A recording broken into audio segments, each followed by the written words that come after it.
Um, my name is Bob Kafka. My first action was Washington, D.C., 1984.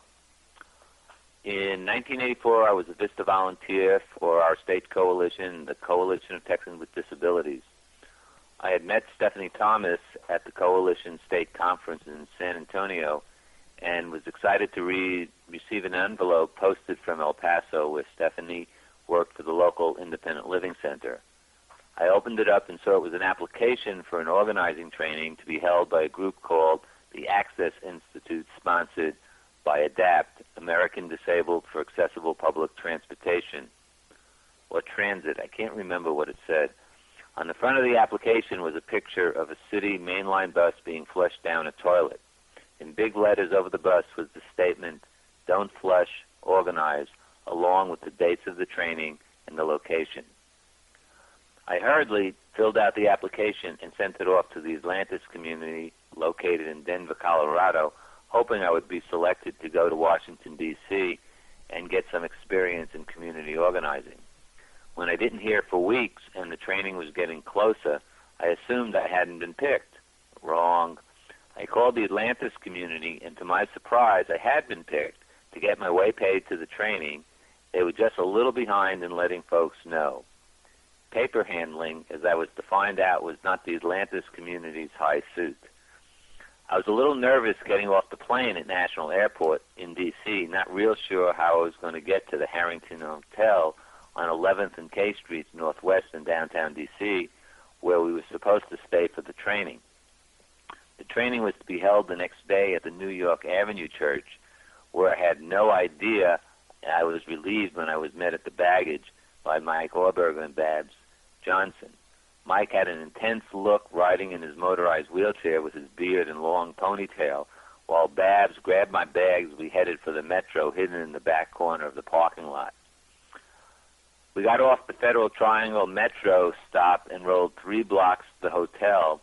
The Harrington will not win any awards for accessibility, but it certainly had a lot of weird-like ambience. I most remember the place we ate most of our meals, the Kitcheteria.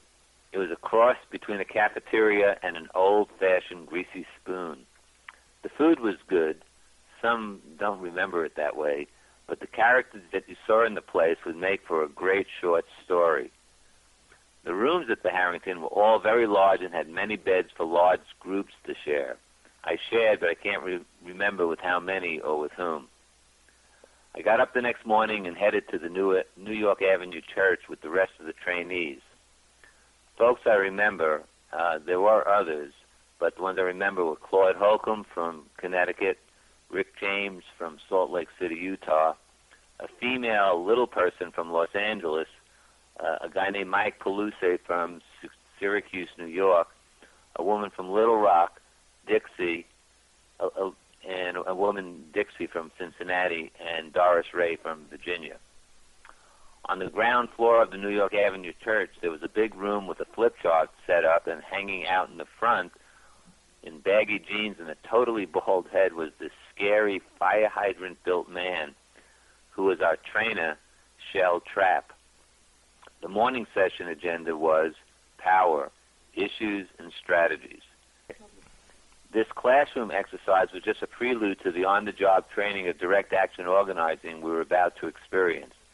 The head of the Urban Mass Transit Administration, Ralph Stanley, had been invited to a meeting with ADAPT at the church. The plan was to meet with him on issues of lifts on all new buses, but as he was leaving, we would surround his car and demand he institute a policy that would result in lifts on all new buses. This wasn't your regular classroom experience. The thoughts that went through my head made me very nervous. As a VISTA volunteer, I was not allowed to protest and certainly not get arrested. The Reagan administration had just issued rules on the very subject in the early 1980s. Well, the meeting began, and some of us went outside and surrounded Ralph Stanley's black limousine. When Stanley and his entourage came out, they were quite flustered to see a group of people in wheelchairs chanting, "We will ride," blocking their way back to the offices. We held the vehicle until the cops arrived, and as planned, we pulled off. We had decided not to get arrested because the next day we would need all the folks for the protest at the American Public Transit Administration's conference at the Washington, D.C. Convention Center. I didn't know what to expect. After the blocking of the limousine, I got a good feel for the tactics of direct action, but protesting at a huge building like the Convention Center seemed daunting to me. After a night at the bar, we got up early, ate breakfast at the cafeteria, met in the very small lobby of the Harrington, and headed to the 9th and H Northwest the Convention Center address. We gathered on the corner about 2 blocks from the Convention Center to discuss final tactics.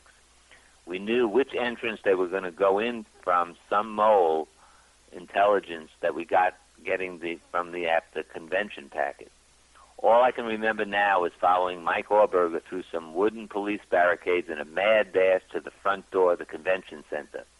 About 50 to 75 of us blocked all the doors and began chanting and knocking on the doors with our hands and spoons distributed by the leadership. I felt a rush of excitement. The police were running around trying to stop us from getting to the doors.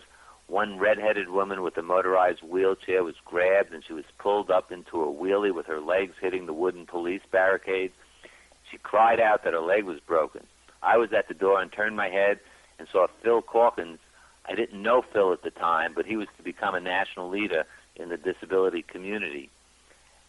Out through another door came one of the attendants, handcuffed and being led away by 3 policemen around him.